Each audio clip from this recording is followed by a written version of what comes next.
Hi friend, আমরা এখন যাচ্ছি মন্দিরে। দেখতে থাকুক, খুবই সুন্দর একটা জায়গা, আপনাদেরও ভালো লাগবে। অনেক দিনের পুরাতন মায়ের মন্দিরে, মনসা মন্দিরে। দেখতে থাকো, আমরা এই হাবড়া নেমে এবার হেঁটে হেঁটে যাচ্ছি। এখান থেকে ভ্যান ধরবো, দূর আছে কিন্তু খুবই সুন্দর জায়গাটা।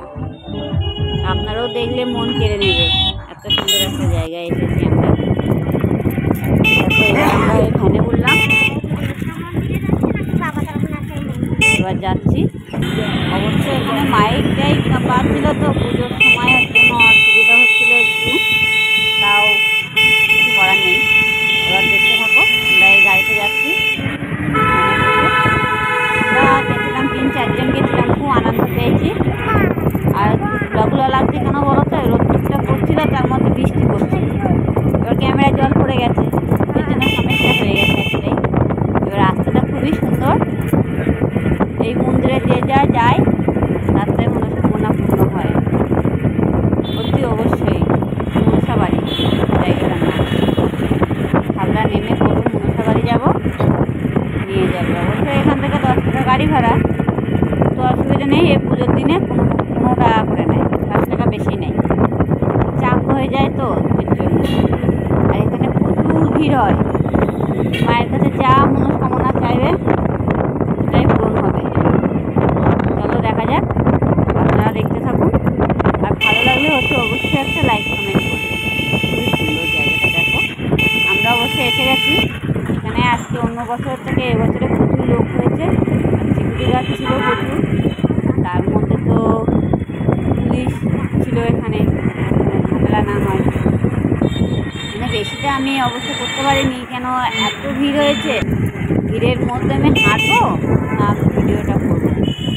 আর সত্যি এখানে প্রত্যেক বছরের আপনারা যদি আসেন এখানে, আপনাদের যে এত উপকার হবে এটা বলার মতো না। দেখুন মায়ের মন্দির, এত ভিড় হয় এখানে, প্রচুর পরিমাণে ভিড়। আমি তো এখানে প্রত্যেক বছর আসি, প্রত্যেক বছর আমি এখানে আসি।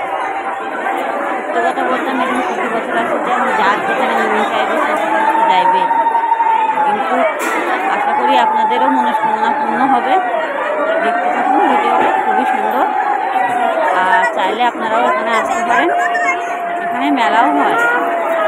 আর এটা হচ্ছে জাগ্রত মন্দির, মায়ের কাছে যা চাইবে তাই পাইবে। খুবই মন্দিরটা জাগ্রত, বহু বছর ধরে এই মন্দিরটা চালিত হচ্ছে। আগে ভিড় খুব কম হতো, এখন আস্তে আস্তে এত ভিড় হয়ে গেছে মানে ঢোকার মুশকিল হয়ে যায়। মানে আমরা যখন ঢুকেছি তখন এতটা লাইন পড়েছে, মানে লাইন তুলে উঠতে পারছি না, প্রচুর পরিমাণে লাইন পড়েছে।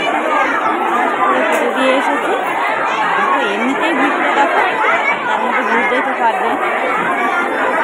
এখানে বলি হয়, তারপরে তুমি হাঁস দিতে পারো, ছাগল দিতে পারো, তোমার যা ইচ্ছা সেটাই দিতে পারবে। দেখো মন্দিরের ভিতরে বসার জায়গা আছে সাইডে। সে সময়টা বৃষ্টি শুরু হয়ে গেছিলো না, আরও অসুবিধা হয়ে গেছিলো। তাও তো আমি মানে বৃষ্টির মধ্যে ঝিঝিরি পড়ছিল, কিন্তু সামনে ছিলাম, অসুবিধা ছিল না তখন। কিন্তু তারপরে আবার ধরে গেছিলো, রোদ্দুর হচ্ছিলো, আবার বৃষ্টি হচ্ছিলো। প্রচুর ভিড় এখানটা, এত ভিড় হয়েছে এবছর বলার মতো। তুমি যে ফোনটা ধরবে সেরকম কোনো ক্ষমতা